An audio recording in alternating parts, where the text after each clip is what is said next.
Hey y'all. So I don't know what is in retrograde or like what sign anything is in, but all I know is today has been such a day of deep thought. I have been in deep thought literally since I have been up at 3 a.m. and it is now 9:39 on Thursday, January 9th. And I just want to let y'all know um, I had originally started out with trying to record a video, and not only did I fail, but it was talking about my phone ran out of storage. So I was like, damn, because I was really just on there talking, and I feel like, it was for the best. I do not know yet how I want, to record myself with stuff or what lane I'm in with that. I find it is very difficult, but one thing I do know is that I can talk on my phone without recording myself. I mean, like recording video wise. I don't mind doing like a recording of my voice.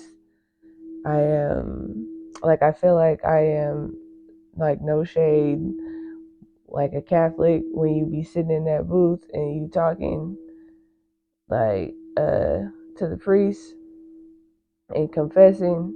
That's how this feels. That's my thing. To be honest, that's how I feel the most comfortable. But I did want to reiterate what I had said on there, because even though it was like a bunch of nothing still going on, there was still some gems in there, and I'm going to try to remember um, all that I was saying.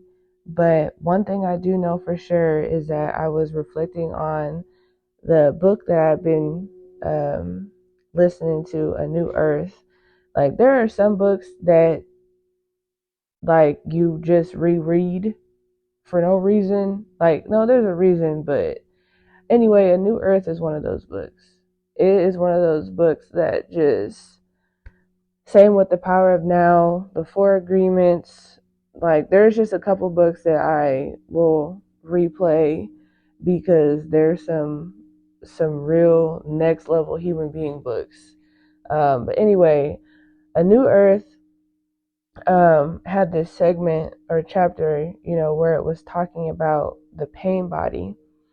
And it was so crazy because, like as you're listening to it, some stuff fades, some stuff sticks, right?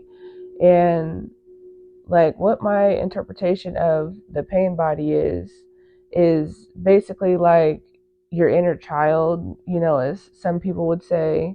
It's like when you walk around and you see people that are just reacting to shit that to you might be like, man, they acting out of pocket over something so small or whatever. But it's that person's pain body. And that part had stuck to me because I've been watching Naruto Shippuden, if that's how you say it. And to be honest, it was hard for me to get into Naruto at first, like watching the original. And I did watch a couple episodes, so I do understand for the most part what is going on, who is who, and plus, um, I always be asking, I be asking questions so I can know what is what. But anyway, um, yeah, so I was at the part where Pain in Naruto, well, Naruto had came to confront Pain, because Pain had just destroyed the Leaf Village, and Naruto watched a um old girl get killed. I forget her name, starts with an H, and you know he didn't see the other ones get killed, but he knew that, Pain had just killed people that he loves, his friends. And so when he was going to confront Pain, he was battling with himself because his Pain body wanted to wreak havoc. It was hurt. It wanted to be seen. He wanted to confront the hate.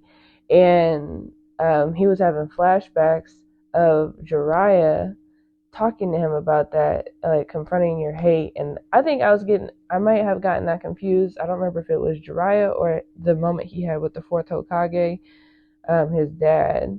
But either way, the point of it being is that confronting hate, right? And showing it compassion, showing love, in a time where your feelings are the most heightened,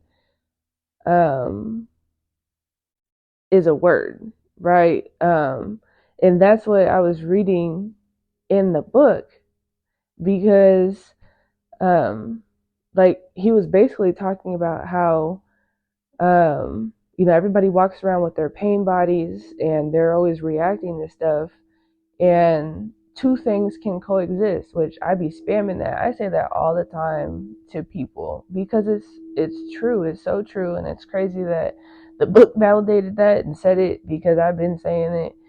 But it's like two people are having an interaction. Like Naruto, I'm gonna use Naruto too. And Naruto was in his right to be upset, because of all the destruction and stuff that just happened with the Leaf Village and his friends and loved ones. And Pain also had his story, to which he has his own anger geared towards and why he wants to be destructive.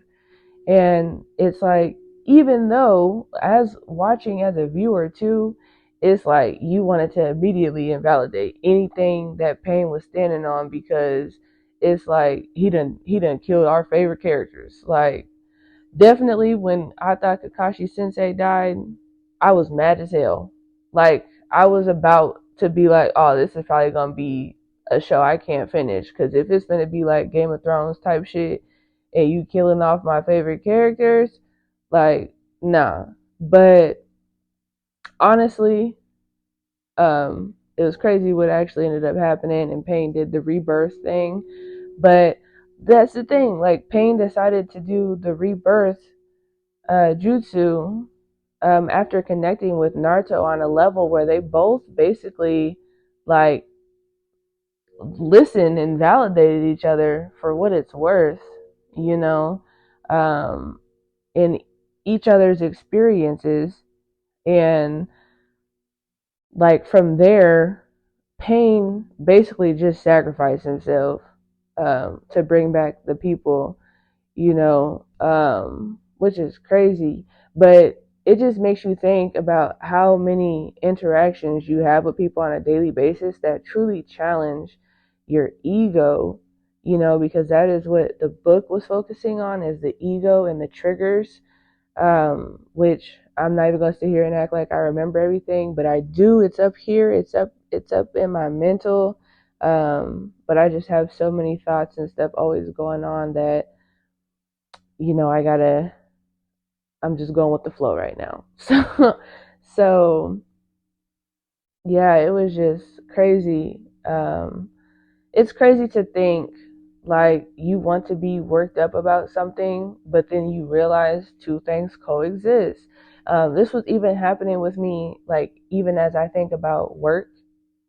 And like, I'm not even gonna, everybody knows, if you've been listening to my podcast, um, I am just not of the matrix. It is very hard for me to work a regular job. Like, I am my own boss. I like to make my own money. And I know a lot of people be like, what the fuck? How can you do it?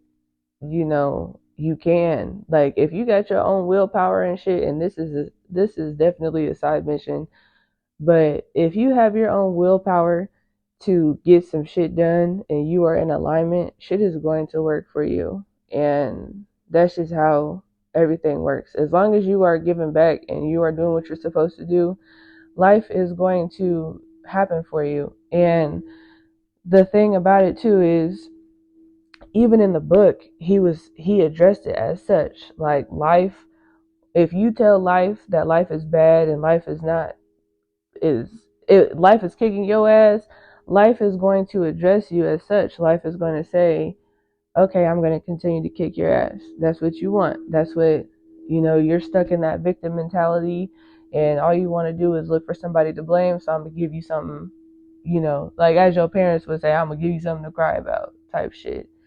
But it's just crazy because, like, if that is really how you want to look at problems, that's how they'll be. And I think about, like, even the shit I've been doing when it came to my job. I've been having these moments of realization and being logical as hell.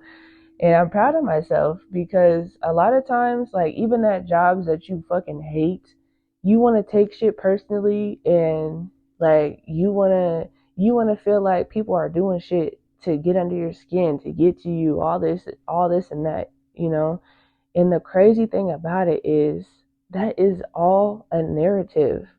Did y'all know that?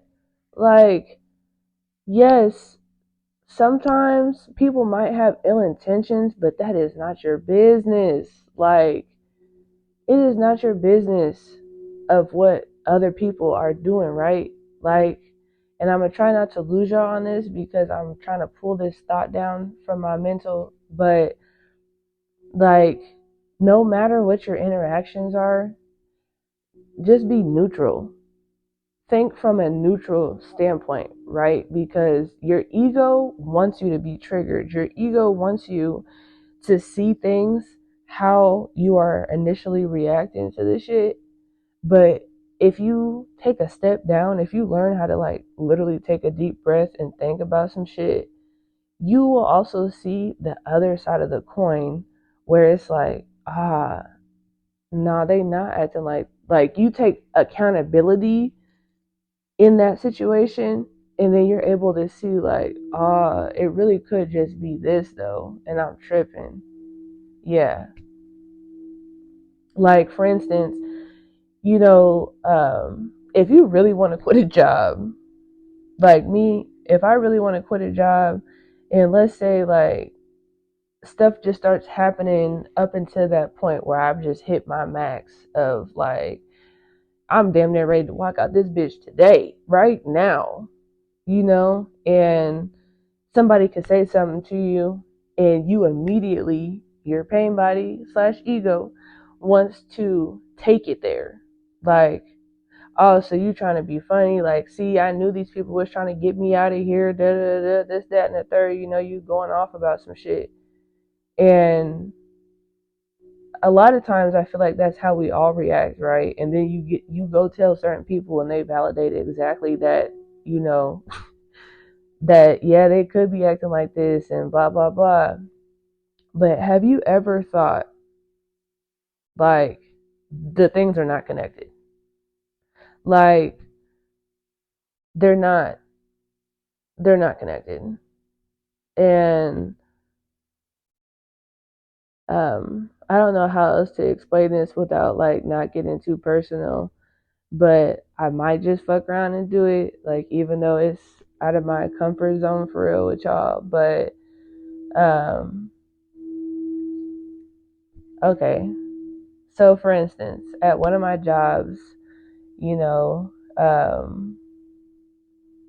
I really have been just done with it, and it's one of those jobs where I'm overqualified, but unfortunately, with certain jobs or areas, they're like, places are family oriented, like, if you don't know the cheat code to jobs, businesses are family oriented. They like to see that you want to really stick it out with them, and they want to start you at a base level, make you work through their hierarchy and all this other shit, and then when you apply for stuff internally, of course, when you read the shit, it's like of course I meet all your qualifications and then some, but then you get mad because you're not getting the jobs. Like, they're not even looking at your shit. They're not looking at your shit because according to that job, you don't have no tenure, or maybe your stats aren't a certain thing, or, whatever the case may be as it pertains to that, like that company's specifics, And so, like, again, you're somebody that's out the door, you ready to quit anyway, and then on top of which, these people not trying to give you no promotions. And it's crazy because you'll relate the two, right?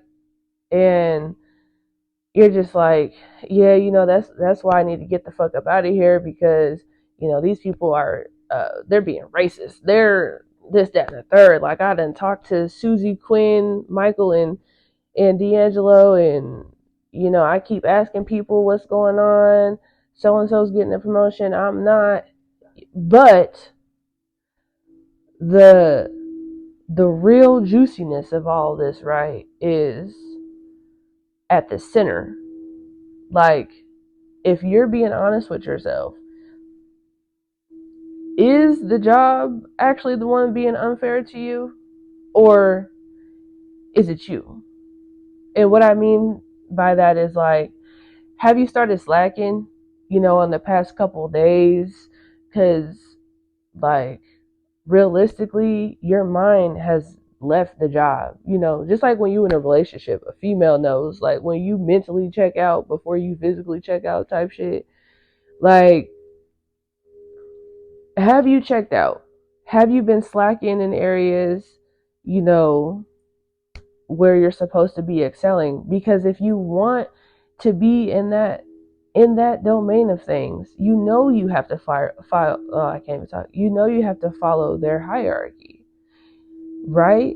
And they're going to do those things. They're doing exactly what they are set up to do. They're not doing anything else other than that. You, as a person, that you're the one that made yourself smaller in the first place. You brought yourself in as that entry level person, let yourself do said thing, knowing that you were above it, and also knowing that it's something that you didn't even want to do. And it's like you want to blame because things are not working out for you, but they are working out for you. Life is literally working for you. But it's like you're afraid, right? You're afraid. So it's just better to stay in a comfortable position, which is that job. Stay there, keep blaming everybody, be upset, get yourself worked up. And now you've created a whole narrative, and now you're stuck in that. Because what? Life just be kicking your ass, right? And so here life is giving you constant kicks because that's what you ask. But, oh my gosh, my head is like, because this is a word, I know it is. But, until you can identify with that, you can either make peace with it and be like, yeah, you're right. I really just want to buckle down and focus on this for the time and be present in that time and not keep looking at the future or the past of that. And it's like, in present time, if this shit is not working out for you, then do something about it. Do something else, right? Like, you just gotta make peace with it. Like, you have to be okay with shit going this way or that way if you go down this road, or you have to be okay with shit going this way or that way if you go down the other road. It's a balance, it's a scale, right? Shit is not gonna be good or bad constantly. Like, you can't spam just all the good times and not expect some bad to get in there. And especially if you on a real high, you just gotta be at peace with knowing, like, I could be here, And even if you're not there, you give gratitude because it's like I can appreciate, you know, where I am. But yeah, that was on my mind today. And another thing that was on my mind too is speaking your fucking truth. Like, everything ain't got to be no argument. Somebody can literally just tell you how they feel about something, and that's how they fucking feel. That's how they feel. And it's like, are they telling you that because they trying to hurt you, or are they just trying to be fucking validated and move on? Like, okay. And just have boundaries. Like, that's crazy. I feel like I've been talking for like hours, but really it's probably because I've been in my head for hours, but I've only been talking for like 20 minutes. But anyway, like, yeah, boundaries. It's not we match energy, it's we leave people where they at. Match kind of energy type shit. Like, yeah, you might not have responded to my text, and now you want to text me, and now I want to sit here and play the game and not respond to your text. It's no, you ain't responding to my text, but that's not who I am. If I see your text, I'm gonna respond type shit. But my boundary might be I ain't really got the energy to fuck with you like that right now. Two sides of a coin. That's alright. We don't gotta act and be something we're not. We all sitting here constantly looking at the fucking text message, like sweating, pacing, like, ooh, I'm gonna show them just how long I can go without texting them so they can feel how I feel. No, validate your fucking self. Either speak up about it or let it fucking go. Keep it simple. That was just a raw thought. Next question. Um, yeah. Yeah. And honestly, something else that's been heavy too is I've been saying a lot lately, like, ooh, people are giving energy. But now that's just because I can feel the shit. But I'm trying to rebel because it's not my energy. They ain't giving me their energy either. Because, take that shit back. Go over there with that. But it's just funny too because in the moment when they are quote unquote giving the energy, I'm like, yeah, like you just break a whole person down in 3 seconds all of a sudden. Like they got this, and that going on. I see why they ass acting like this. Like, and especially if somebody not self aware or conscious of the shit, hell yeah. But it also just, comes with the times because you might have your moment where somebody feel like you the one giving the energy and you just might. You just might. But make sure you can identify where that energy is really coming from. Like, because I'll catch myself even like having a quote unquote bipolar moment because I might be chilling and then all of a sudden I don't want to fuck with nobody. But it's because, like, I am just somebody that likes to be in my internal world. And somebody might catch me at a time where I'm checked out because I'm in here. And sometimes life is just more fun. It's not really fun because I'm literally like thinking so much, but sometimes I just have so much going on inside that I don't want to have external interaction right now. Or, I'm trying to figure some shit out real quick. And that's how that's how it can be even in interactions. Like if you ever argue with somebody, like your spouse, for instance, and you just notice how like one of you can be just constant, like constant in an argument, right? And then the other one might just be quiet or they reject, like, how can I explain it? But like you might be the partner that what is it, let's say the avoidant and like the attached or something like that. They're obviously opposite dynamics, but one person like fears the rejection or that connection with you, so they are constantly trying to get you to talk to them, or they're constantly saying something to you, and then the other person is like, bro, shut the fuck up, like shut up talking to me, because it's like you're the avoidant. That's what it is. You're the avoidant that, like, you need time to think. You are not off the dome just saying shit. Like, you want to process what the fuck is going on, and then you want to get back to it. But sometimes those are like toxic, obviously, because one person can just be completely just closed off from talking, and the other person is, like I said, being codependent in the situation. But in a healthy dynamic, it's like the person that is like constant would be able to recognize this person needs time to process. So, like, I can give the initial of, I want to talk about something, but circle back, when you're ready type shit.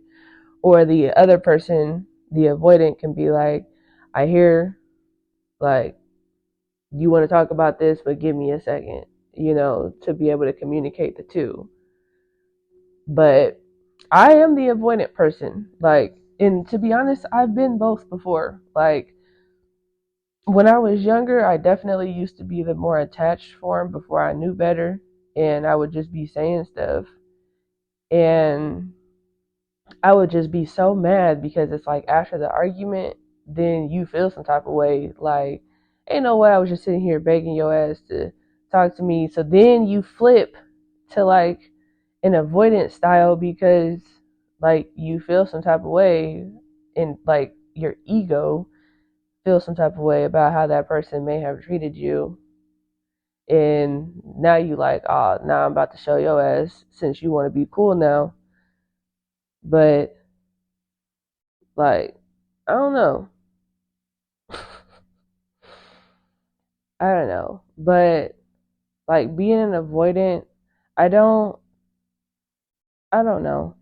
Um I don't feel like it's necessarily a negative. It's, again, just as I said, with them being functional roles, how they would sound.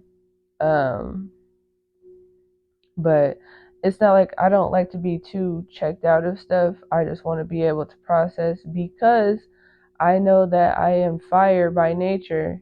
So my initial thing could be that I say some shit that hurts your feelings, and then I'd be like, damn, I seen red when we was in the heat of the moment because this person did not allow me the time, but I also didn't have a boundary with that person, right? Because we can't just sit here and blame them.